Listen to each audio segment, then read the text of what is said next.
រឿងសង្ខេបផ្កាស្រពោនកំសត់មែនផ្កាស្រពោនពាក្យបីម៉ាត់នេះជាឈ្មោះប្រឡោមលោកមួយរបស់លោកនូហៀតអ្នកនិពន្ធខ្មែរក្នុងវទី20បើយើងធ្លាប់ដឹងថាអ្នកនិពន្ធជាតិយើងចូលចិត្តប្រដូចនារីទៅនឹងផ្កាយើងយល់បានដោយងាយថាផ្កាស្រពោនគឺជារឿងនារីរងទុក្ខដោយឥតសង្ស័យឡើយមែនហើយផ្កាស្រពោនជារឿងស្នេហាដ៏ខ្លោចចរារបស់អ្នកកំឡោះប៊ុនធឿនសិស្សអនុវិទ្យាល័យព្រះស៊ីសុវត្ថិហើយនឹងនាងក្រមុំវិធាវីផ្កាកុលាបនៅបាត់ដំបងសេចក្តីស្នេហារបស់គូកំសត់ទាំងពីរនេះមិនមែនកើតឡើងដោយចៃដន្យឬដោយចិត្តនឹងចិត្តទេគឺមាតាបតានៃសម័យខ្លួនទាំងពីរបានបណ្ដុះស្នេហានេះឲ្យមានរូបរាងឡើងតាំងពីកុមារភាពមកកំឡះវិធាវីជាកូនក្រមុំបណ្ដុះចិត្តរបស់យាយនួនមានទីលំនៅនៅភូមិវត្តពោធិក្នុងក្រុងបាត់ដំបងពុករបស់នាងដែលធ្លាប់តែពេញចិត្តនឹងលើកនាងឲ្យទៅប៊ុនធឿននោះបានទទួលអនិច្ចកម្មទៅហើយសប្តាហ៍ថ្ងៃនេះក្នុងផ្ទះរបស់នាងក្រៅអំពីនាងនិងមាតារបស់នាងដែលមានវ័យចាស់បន្តិចទៅហើយនោះគេឃើញមានតែបាបម្រាម្នាក់មានអាយុច្រើនជាងយាយនួនទៅទៀតបាបម្រានោះឈ្មោះយាយផៃស្រឡាញ់ពេញចិត្តនឹងនាងវិធាវីណាស់ដែលគាត់សប្បាយឬគាត់ព្រួយតាមការប្រែប្រួលនៃទឹកភ័ក្ររបស់នាងវិធាវីទាំងអស់ប៊ុនធឿនសង្សារវិសេសរបស់នាងវិធាវីក៏មានទីលំនៅក្នុងខេត្តបាត់ដំបងដែរប៉ុន្តែនៅឆ្ងាយអំពីទីក្រុងគឺនៅដល់ទៅភូមិកំពង់ប្រែនោះពុកម្ដាយសប្តាហ៍ថ្ងៃនៅរស់ទាំងអស់ជឹកប៊ុនថនរកស៊ីធ្វើចំនួនស្រូវចេះតែខាតរៀងរាល់ឆ្នាំនេះគាត់ធ្លាក់ខ្លួនក្រហាយភរិយារបស់គាត់ព្រមទាំងនាងសោភ័ណ្ឌជាបុត្រីបានខំធ្វើការឥតសំចៃកម្លាំងដើម្បីសន្សំប្រាក់ទុកសងបំណុលគេការដែលជឹកប៊ុនថនខ្ចីប្រាក់គេយកទៅទិញស្រូវហើយដែលជួបគ្រោះថ្នាក់លេចទុកពុកចាយកណ្ដាលទន្លេសាបប៊ុនធឿនជាកូនប្រុសក្នុងពេលវិសំការត្រឡប់ទៅភូមិកំណើតវិញក៏បាននិយាយអង្វរពុកថាខ្លួនឈប់ទៅរៀនទៀតហើយព្រោះស្ថានភាពរបស់គ្រួសារកាន់តែដុនដាបណាស់ទៅហើយខ្លួនត្រូវនៅផ្ទះដើម្បីជួយធ្វើការពុកម្ដាយវិញប៊ុនថនជាពុកដ៏ប្រសើរមិនព្រមឲ្យកូនឈប់រៀនទេគាត់និយាយពន្យល់កូនលុះត្រាតែកូនសុខចិត្តទៅរៀនតាមបង្គាប់របស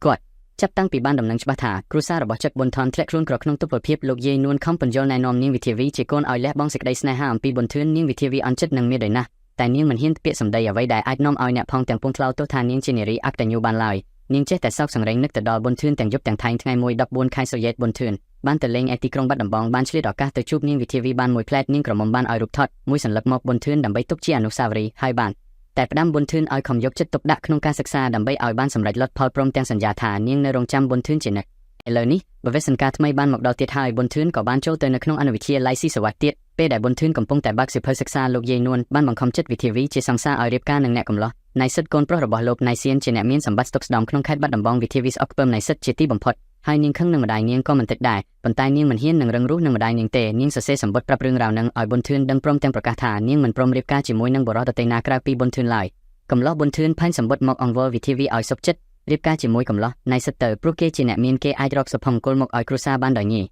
ទុកណាប៊ុនធឿនអង្វរយ៉ាងនេះក៏ដោយក៏នាងវិធាវីមិនព្រមតាមបំណងម្ដាយនាងទេព្រោះនាងដឹងថាប៊ុនធឿនស្រឡាញ់នាងខ្លាំងណាស់មួយវិញទៀតនាងដឹងថាអ្នកកំឡោះណៃសិតជាបុរសកន្លងបុរសដែលបំផ្លាញព្រំចារីរបស់ស្រីក្រមុំជាច្រើនរូបណាស់មកហើយមួយថ្ងៃនាងវិធាវីយំសោកឥតដែលខានរាងកាយនាងកាន់តែស្គមបន្តិចម្ដងយាយនួនឃើញដូច្នេះក៏នាំនាងទៅលេងអង្ក្រៃខេត្តសៀមរាបទៅសំណាក់នៅផ្ទះមិត្តភក្តិរបស់ខ្មោចប្តីគាត់ឈ្មោះលោកបេងជុននិងនាងស៊ីម៉ារ៉ាទៅឃើញអង្គុលល្អវិចិត្រក៏ដូចឃើញខ្ទមជ្រាអញ្ចឹងនាងវិធាវីគ្មានការញឹមបន្តិចសោះលុះនាងឃើញព្រះពុទ្ធរូបមួយអង្គធំនាងក៏អុជធូបបួងសួងសុំឲ្យព្រះជួយនាងឲ្យរួចពីក្រញាំរបស់ណៃសិតបនព្រះមិនទាន់ផុតពីមាត់ផងស្រាប់តែណៃសិតបលានទៅដល់ហើយដើរទៅឈរក្បែរនាងភ្លាមនាងខឹងខ្លាំងទៅជាឈឺវិធាវីគ្រាន់អស់ពី3ថ្ងៃនៅខេត្តសៀមរាបយាយនួនឃើញកូនឈឺធ្ងន់ក៏នាំនាងវិលត្រឡប់មកស្រុកកំណើតវិញថ្ងៃរៀបការកាន់តែសៀចូលចិត្តមកដល់ហើយជំងឺរបស់នាងវិធាវីកាន់តែដាប់ធ្ងន់ឡើងជាលំដាប់យាយនួនហើយនឹងនាងធូជាម្ដាយរបស់ណៃសិតបានទៅអញ្ជើញហោរាអារះអ្នកតានិងគ្រូអាចារ្យមកស្រោចទឹកកាត់ដែលខានជំងឺរុននៅតាត់និយាយពីប៊ុនធឿនវិញអ្នកកំឡោះនេះនឹកដល់វិធាវីគ្រប់ពេលវេលាដែរប៉ុន្តែអ្នកស៊ូអបសេចក្តីទុកដើម្បីឲ្យស្រីសង្សារបានសុខនឹងថ្កុំថ្កាងមុខមាត់ក្នុងឱកាសបុណ្យចូលឆ្នាំអ្នកវិលទៅសម្រាប់ឯភូមិកំណើតទៅលេងព្រៃជាមួយនឹងតាសូហើយនឹងអ្នកស្រុកស្រីប្រុសជាច្រើនទៀតដើម្បីបំបត្តិទុក្ខ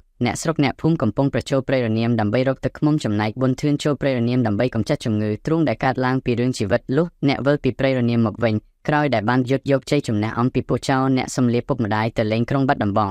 ងនៅដើរបង្ហោះទៅដល់វត្តពោធិក្នុងស្រាប់តែឃើញមនុស្សអ៊ូអរកុះកទាំងក្មេងទាំងចាស់អ្នកចូលទៅដល់ស្រាប់តែឃើញរូបថតនាងវិធាវីនៅប្រាប់នឹងក្តាររំឈូសវិធាវីស្លាប់ហើយនាងស្លាប់ព្រោះរឿងវិបត្តិស្នេហាវិធាវីស្លាប់ទៅបានទុកចិញ្ចៀនមួយវងនិងសម្បត្តិមួយឲ្យប៊ុនធឿនជាគូសង្សារបណ្ដោចិត្តរឿងផ្កាស្រពោនចប់ត្រឹមនេះអានរឿងផ្កាស្រពោននេះខ្ញុំនឹកស្ងាយដល់កិច្ចការនិពន្ធរបស់លោកនូហាយ៉ាងខ្លាំងក្រៅអំពីពាក្យពេចន៍ថ្លៃថ្នូរនិងមានន័យបរិបូរណ៍រឿងផ្កាស្រពោនបានបញ្ចាំងឲ្យយើងមើលឃើញទៅនាមទម្លាប់ជំនឿនិងសកម្មភាពរបស់អ្នកបួសខ្លះក្នុងស្រុកខ្មែរយើងដែលយើងទទួលស្គាល់ថាគឺរឿងពិតក្នុងដំណើរជីវិតរបស់សង្គមខ្មែរប្រាកដមែន